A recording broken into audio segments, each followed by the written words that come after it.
and thank you for joining me for the Vampire Talk Show. I'm your host, Valaine, Val to my friends.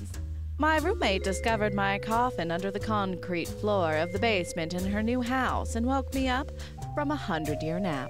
Now I'm reconnecting with old friends, making new ones, and of course, making a podcast. Well, hello, my wonderful listeners. It is so nice to be back in the saddle after a few months of a siesta. I am just so jazzed to be coming back here onto the microphone and doing whatever podcasters do, which is, I don't know, some sort of auditory masturbation. At this point, it kind of feels like, but if it's entertaining to everyone else, I can't complain and I would love to deliver. So here we go. I recently was on a boat in a bay for an evening of joviality with a bunch of people on vacation. So I took a nap between seasons, and then I woke up, and Allie was like, my dear vampire friend, do you want to go to the beach with us? And I said, well, the beach, I mean, I prefer Atlantis because I can be, you know, in the underwater sunlight and it doesn't harm me. The actual Earth beach is not really my scene. You know, bursting into flames, not a good look. Never a good look. But I was tempted and I needed to kind of get back into the groove of, you know, hunting and socializing and pontificating, which I do best on wine blood anyway. So we went out on a boat at night for my benefit. So I appreciate everyone's, camaraderie in that respect. I know it's probably more fun to go out on a boat in the daytime when you can actually see a bunch of things. But they were so obliging, Allie's friends. When she asked if I wanted to go out on a boat, I was picturing something a little bit more glamorous, like, you know, like a yacht, you know, or a skiff, or one of those, like, lovely little sailboats that, you know, just list from side to side in such a pleasing manner. However, we were on something called a pontoon boat, which is basically a living room on inflatable things.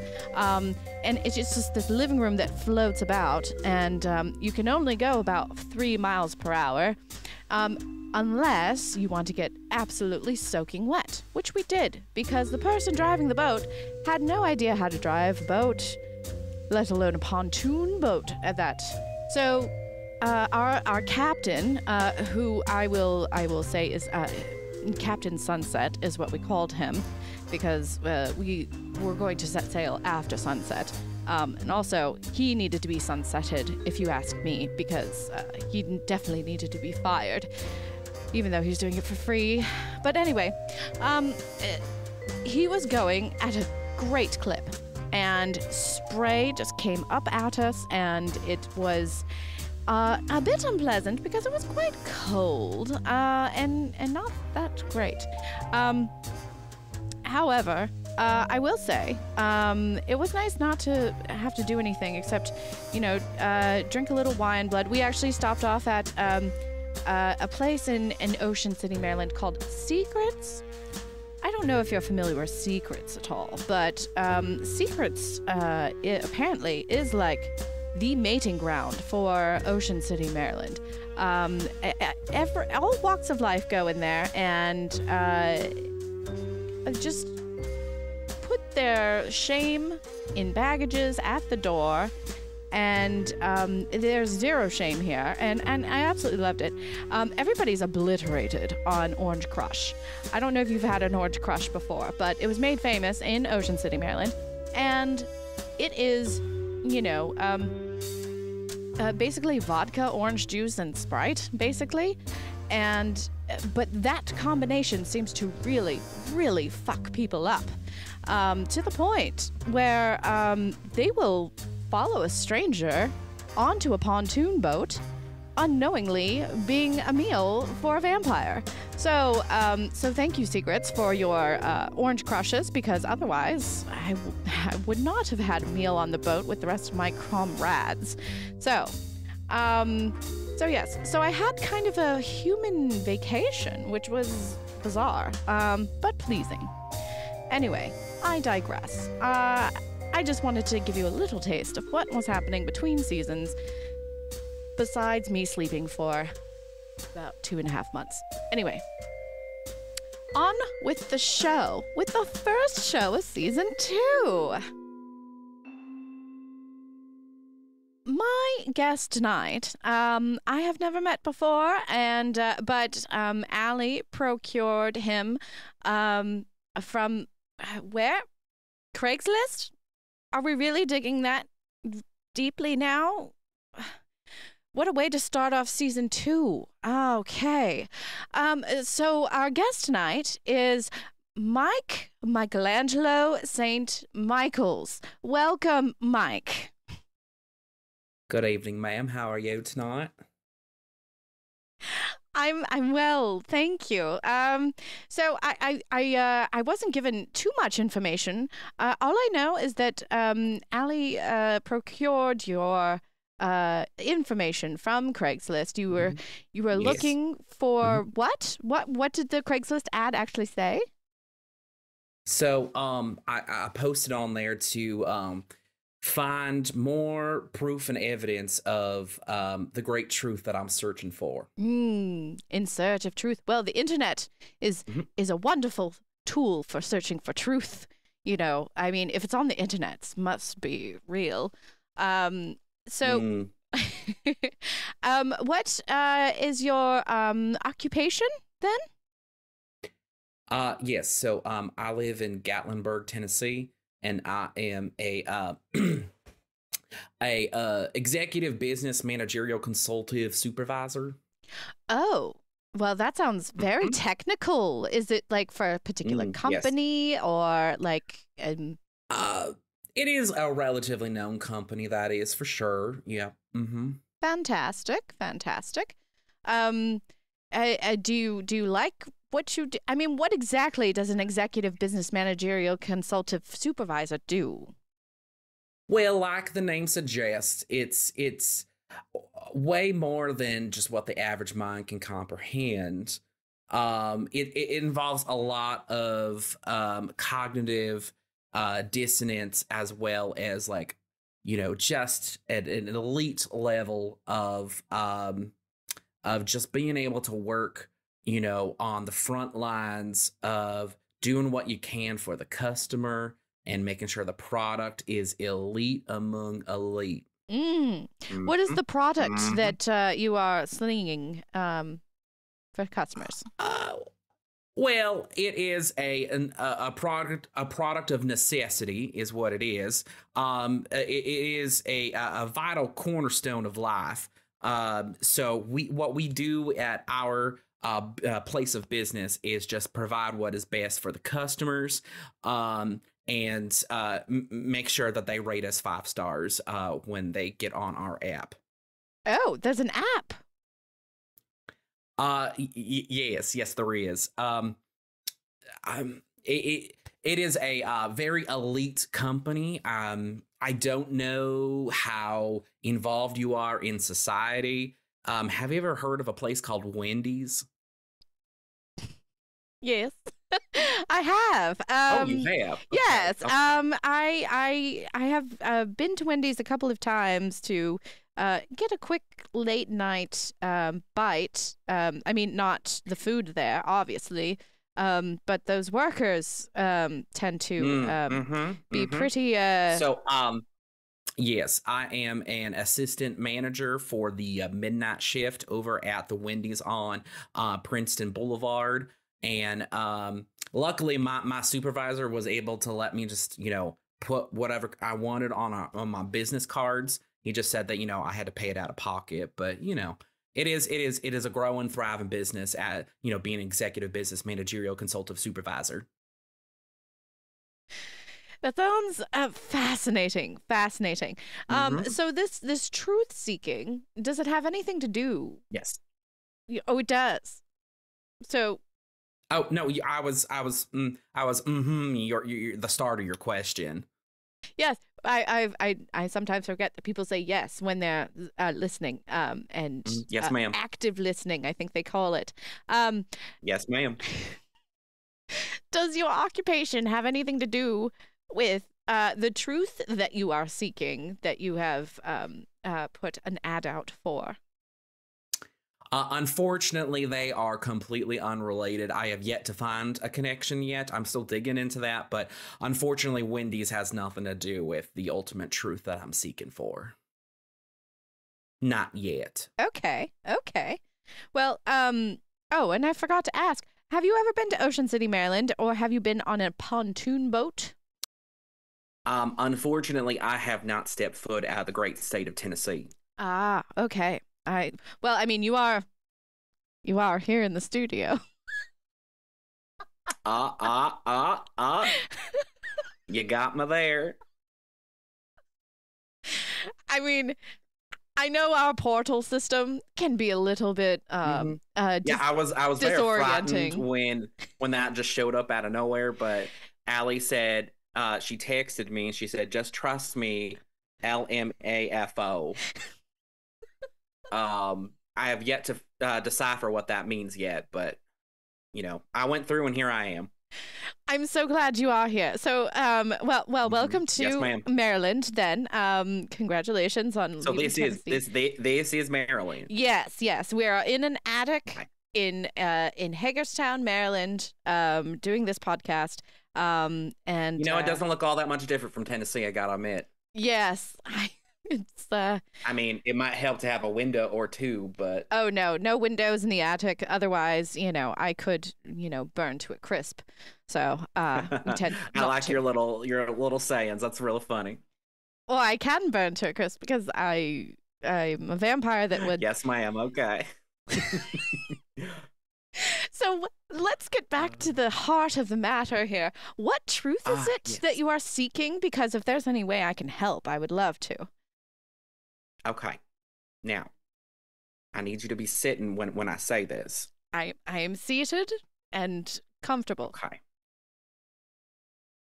I am trying to definitively prove that the Bible proves that Mr. Bigfoot is real.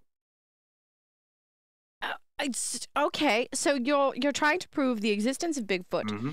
Mm-hmm. Through, yes, ma'am. Through the Bible.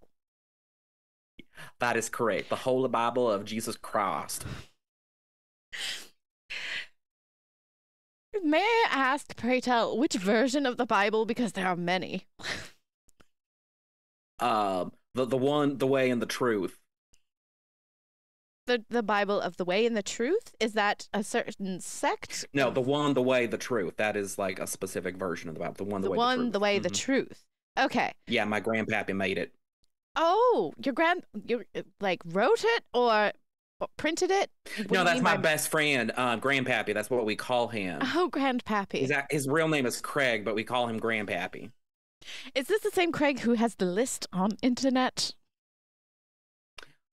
Oh my God, you might be right. I gotta look into that. I swear, if Grandpappy's been holding back on me.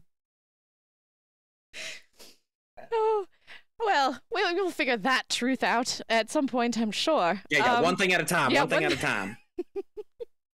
So through Bible verse, you're trying to prove the existence of Bigfoot.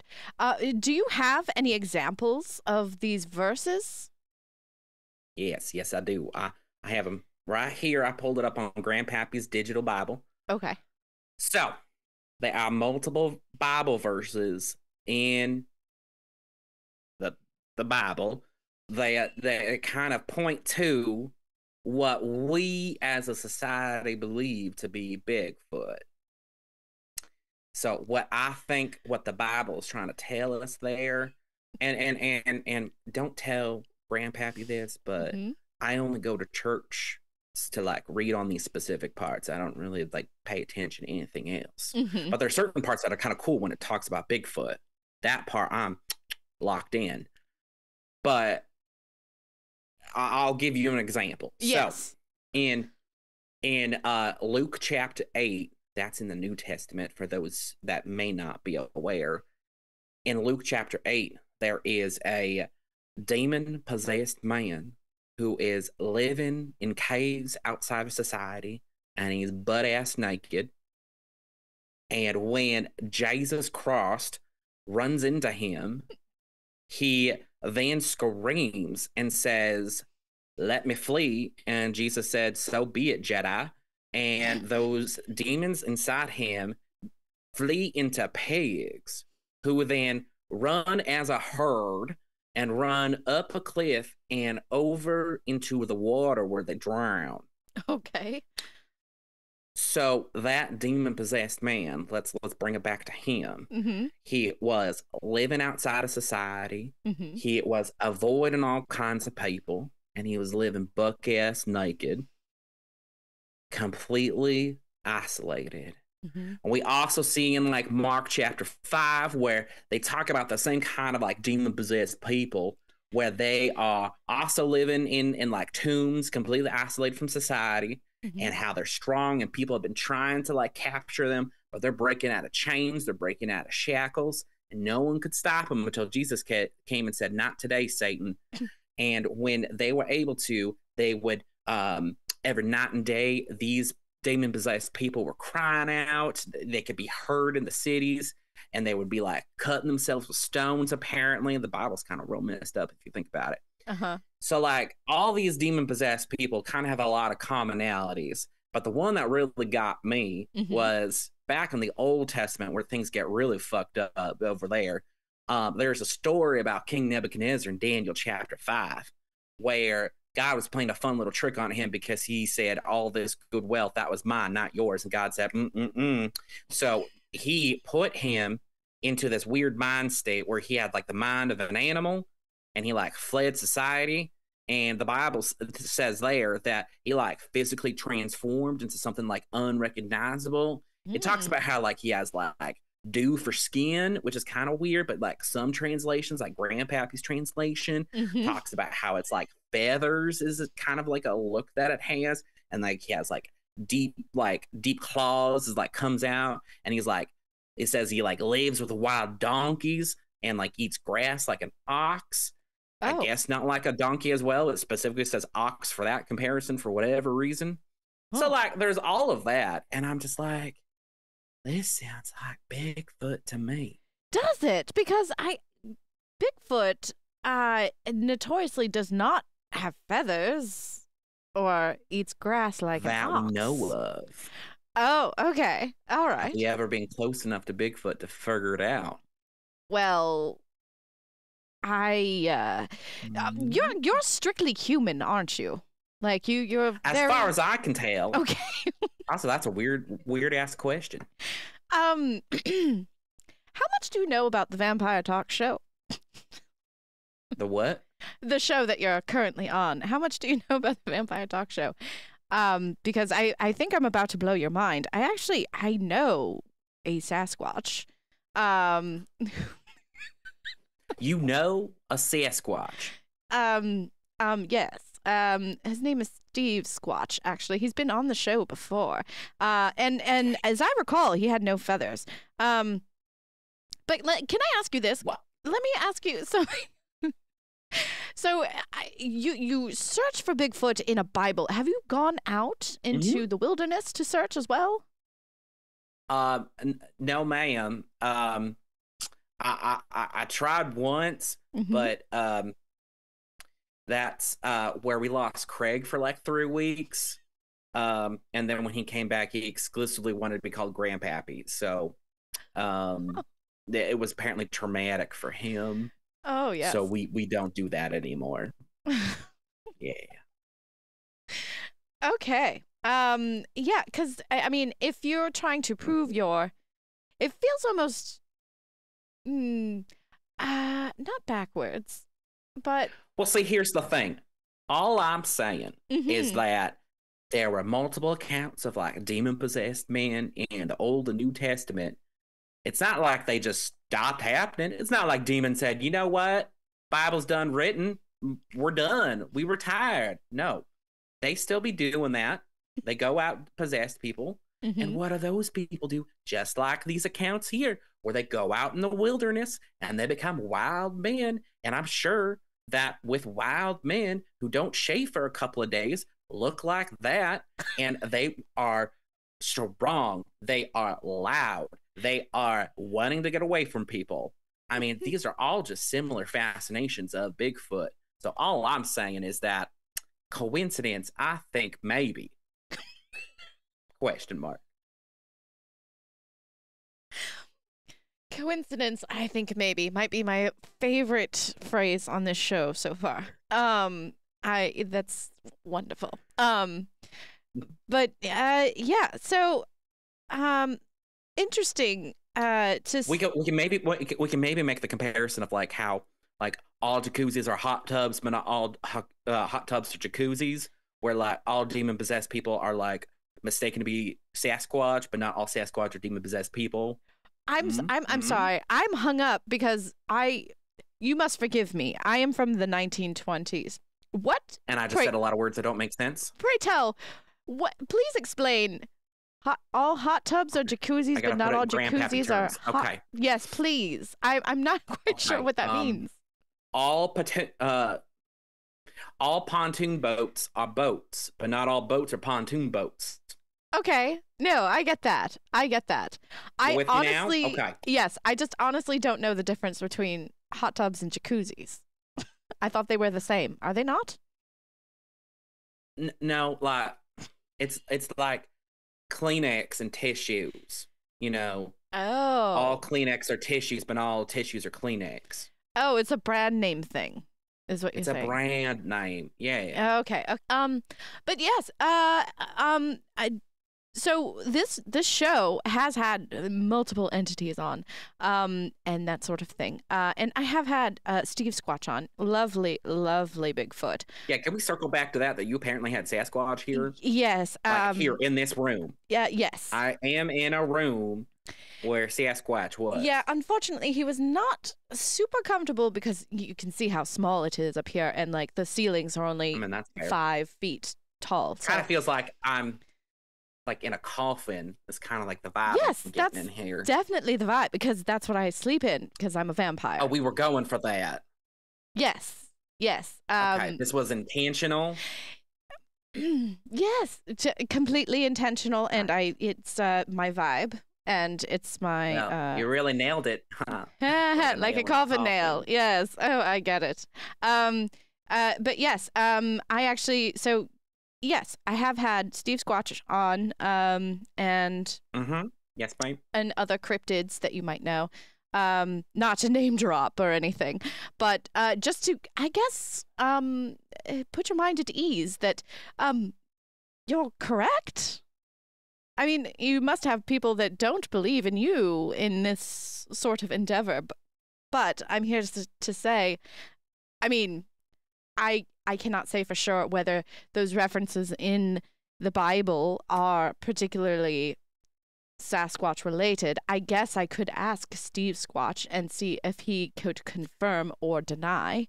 But yeah. If you could set that up and get back to me on that, like, you know, just put a pin in that and circle back to me if you don't mind. Absolutely. Do you have a problem with vampires? I feel like you are just kind of. No, bristle. ma'am. I don't mean to offend to the aesthetic that you have a weird niche for, but I don't have a problem with things that don't exist. I don't exist. So you okay? So you've been racking your brain, poring over Bible verses, trying to prove the existence of Bigfoot. However, you have a vampire sitting right in front of you, and you say, "Nah, fam, that is not real." I would say that I would not be offended by things that don't exist. I mean, clearly, in my interpretation of Grandpappy's version of the Bible, that, you know, Bigfoot is real. So, I mean, it helps me believe the things I believe since I was a child. And I don't recall a Bible verse about vampires. So Oh, really? I I hate to be a big bummer to your whatever this is. But sorry. I will say, our very first vampire Mhm. does actually appear in the Bible. Wait, what? Hmm. Yes, you might not know this, but the very, very first vampire appears in in the Bible. Oh, was that like your grandpappy? Absolutely not. Have you heard of a person named Lilith in the Bible? Uh, The book of Lilith. Isaiah. Oh yes, I remember that bloke. Yeah. He wrote all kinds of weird stuff. Yes. Yes. Well, Isaiah, had some problems with women, especially women Like who. most of us.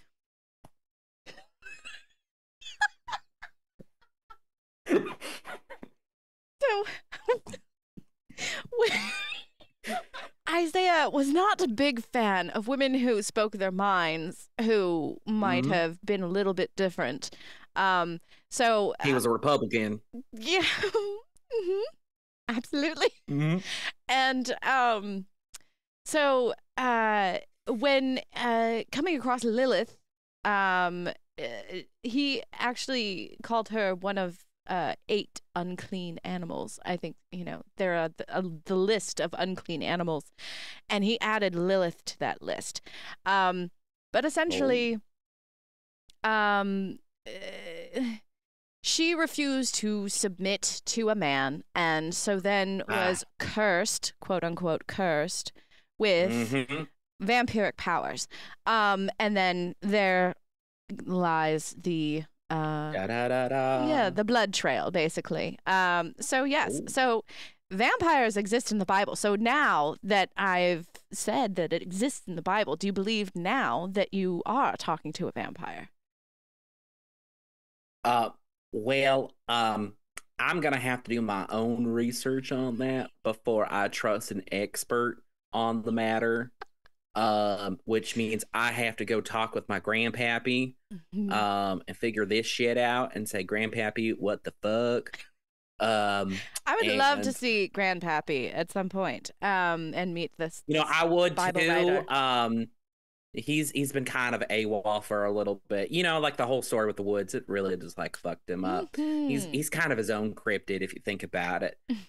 So yeah, I'd have to do my own research and get back to you to see whether or not you exist or not.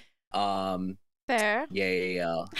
Yeah. But I wish you all the best for being real. You seem like a nice fella.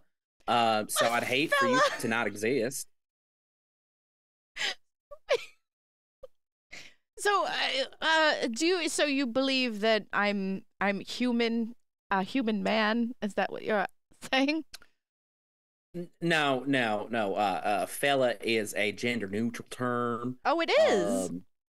Yes. Oh, because back in the 1920s, if we said fella, it was like you were a man, and usually in reference to oh, that's Susan's fella, like her guy, her boyfriend, that sort of thing. Did you say the 1920s? Yes, that was the last time that I was on the scene. Really, I was a writer in New York, and yeah, so yeah, the 1920s. I'm actually quite old. I'm about 700-ish years old. So. Well, I don't understand that kind of a joke you're setting up there. But if you're as old as Grandpappy's Grandpappy, then kudos to you there. That is some great skincare routines. Thank you. What's your kind of intake for looking so young? Like what kind of secret is that? Drinking blood. A regimen of... Is that like the name of like some sort of alcohol or? Oh, no. Human blood. So on a typical night... I'll just Google that when I get home. Just type in human blood, where to find. I mean, it's literally in your body. Like, I could possibly. Well, that's a great slogan. I could feed on literally in your body. Right. Oh, that's a great slogan for, as an executive business manager, consultative supervisor, I got to put that on there. Can I give you one of my business cards and we can kind of circle back on that? Absolutely, because if you could procure blood for Human me, blood, that would be great. It's literally in your body. Yeah. See, we just made a great product right now. It's almost like Gatorade. Is it in you, Mm-hmm. Yeah. Yeah, no, I bite humans and suck the blood out of them. And I don't care to hear what you kind of do for your sexual exploitations. I myself would love to hypothetically have one of these decades, but oh, are you a virgin? Is that what you just said? I wouldn't call it a virgin, more like a pre, like pre sex fiend is the term I'm going to be using.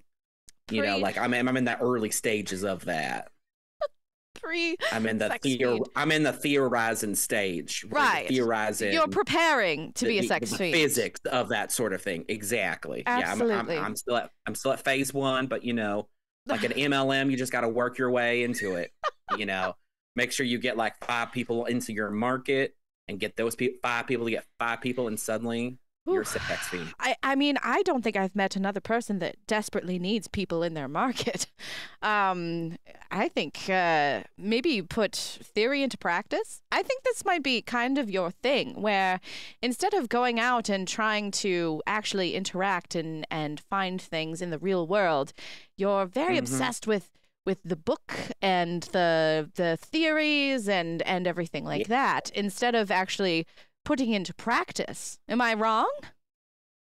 Well, I mean, it's hard to disappoint a good book. You know what I mean? I suppose that's true. The disappointment. The book doesn't ask why you haven't texted in 4 weeks. Yes, and a book doesn't have a nose or anything either. For smelling. Anyway. Yeah, sorry about that. I didn't realize I'd be here instantly. Yes. It's okay. It's fine. I have incense burning and everything, so we should be fine. I have an air freshener my grandpappy gave me in my wallet. I could just rub that on my body if you'd like. Sure. Yes. You Okay. can go ahead and do that. Is that? You don't mind if I just go do that for right it. now? Yeah. Okay, You can take a whore's bath, I think. That's okay. Yeah. Oh, is that pine scented? Ooh. Unfortunately, yes. Okay, yes, never mind. I say unfortunately because I'm surrounded by pine at home, so it just smells like home. Yeah, I like natural pine is one thing, but artificial pine, like those air fresheners, I don't like that at all. Yeah, they're a little bitch. Yes, yeah, they're terrible. Yeah. No worries. I just I have a very strong sense of smell, so you probably Allie probably isn't bothered by it. Super sniffer. Absolutely. That's why garlic tends to be kind of cloying and terrible for vampires, because we just have a very strong sense of smell. It doesn't actually do anything to us, but I ate raw garlic once in 6th grade. It burned like a motherfucker. But then I didn't get sick for 15 years, and I'm like, garlic, it does wonders. I'm somehow not surprised that you have eaten cloves of garlic raw. Thank you, ma'am. Yeah. I think you're still sweating it out so many years later. Oh, thank you. Well, I am so happy that you are on this show. But I think now it might be time for some paranormal gossip.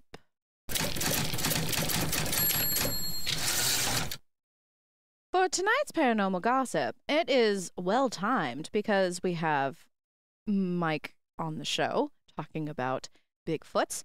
But if listeners remember, we had Steve Squatch on the show. Well, he's gotten into a little bit of naughty business. Steve Squatch is now doing cover modeling for cryptid erotic fan fiction. and which is nothing to be ashamed about. I mean, you do what you got to do. If you want to take your clothes off and have people look at you and they give you money, then all the better for it. However, he was at a photo shoot for one of these romance novel covers and whatnot, and it seems as though he might have done a little bit of a faux pas, because usually when posing in the nude as a male of the species, you're given a modesty sock.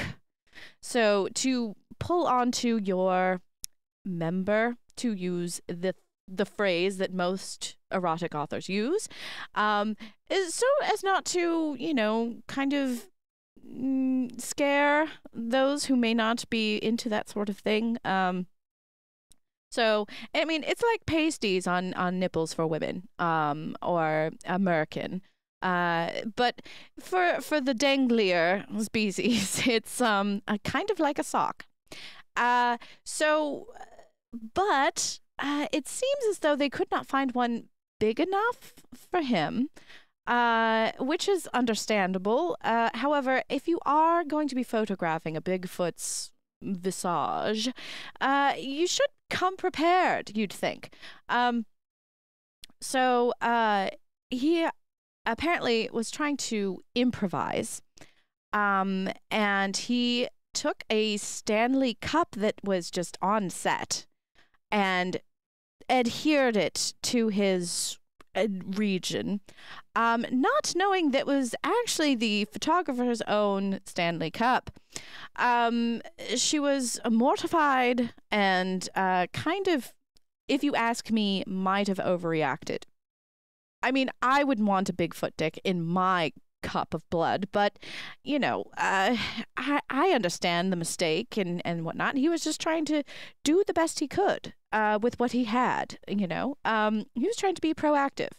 So, but everybody got into it. Everybody thought it was like on purpose, that he had some vendetta against like the photographer, because in the last photo shoot, she shot at an angle that made him look a little bit pudgier than normal.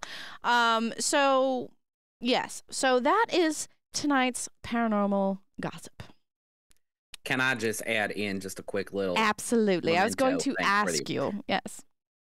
So I just wanted to clarify that those of us in the Cryptology Society, we refer to that, what you were referring to, as squatch dong. So I just wanted you to be aware that it is a term that we use in our society, the squatch dong. And I also wanted to clarify, the Stanley Cup, was that like the winning prize for like hockey? Like they had just had that on and because that thing is huge, and if the squatch dong was in the Stanley Cup that hockey players win, like that is absolutely absurd, and no wonder he hides from society, because I would make fun of that every living day. I understand the confusion. Yes, no, this is not. I was not referring to the Stanley Cup World Championship for hockey. It is the cups that a lot of like middle-aged white women carry with a handle and a straw. Actually, Allie, can you? Grandpappy has 17 of those. Yeah, Allie, can you hold yours up? Allie, hold yours up. It looks like this. Yes. So. Yeah. Okay, so not the Stanley Cup, but a Stanley Cup. Yes. Okay. Yes. Right. That's a good distinction. Well, that's still kind of impressive for a squatch dong, let's be real. Not that I've seen any in my day. I just kind of assume. Yes. Honestly, reasons. Same. But Steve Squatch is very liberated with his body and everything. So I think that it was all in innocence and not in any sort of malicious sort of prank or anything like that.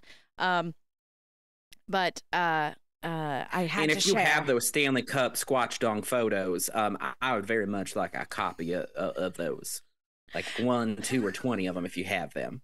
Me personally, for I personal don't. reasons. But I could inquire Steve Squatch. And actually, if you are anywhere in like the Can you forest, get it like autographed? Wow. I can Either try. with the Bigfoot itself or the Squatch dong. I don't care which one. So if you're in the forests of Kentucky and there's like hot springs around, just make sure you snap a twig off of a tree and then go to those hot springs and wait. Usually some Sasquatches will show up. You just have to be cool about it and, you know, be open-minded. I think I read about this on AO3. Yep, I know exactly where that leads. I think this is a great way for you to get into your sex fiend era, to be honest. Yes, ma'am. So we're and luckily the Bible says nothing about that with Sasquatches, so we're good there. Thank goodness. Like it just says, you know, no sex outside of marriage, but it doesn't say anything about sex outside of, you know, Sasquatch and human. So we're good. Yes. Well, here we go. We're just gonna, you know, kill so many birds with so many stones, and get you in your sex fiend era, have you meet a Sasquatch, and get out into the woods. So finally find me some Squatch dong. If you have a bit of gossip, a misconnection, or a personal sad to share with the show, please email thevampiretalkshow@gmail.com or slide into my DMs on Twitter, Facebook, Insta, or TikTok. Mike, thank you so much for being on the show. You've been an utter delight, and I hope this exchange of ideas has been fruitful for you. It has been a pleasure to be transported here to your little coffin attic. I do hope that one day I can discover if you are real or not. But in the meantime, I will keep digging to find me a Sasquatch of my own. Absolutely. Well, that's all for the show tonight, kiddies. Remember, embrace the dark, the strange, and unusual. It just may embrace you back. Thanks to Josh Admire for being our guest today. You can find his partner's upcoming book, Mother Viper, which is a collection of Savannah's poems. You can find it in fall 2025. Please follow their Instagram, Savannah Cooper Poet. Also, follow Josh Admire himself on Instagram at Josh U. Admire. Please consider becoming a Patreon member of the show. You can be a Baby Bat Sticker Club member where you get stickers every month, or you can be a Tarot Speakeasy member where you can get a tarot reading and tarot cards sent to you every month. Please subscribe on patreon.com/The Vampire Talk Show. This has been an Opus Nox Media production. To find out more, go to opusnoxmedia.com.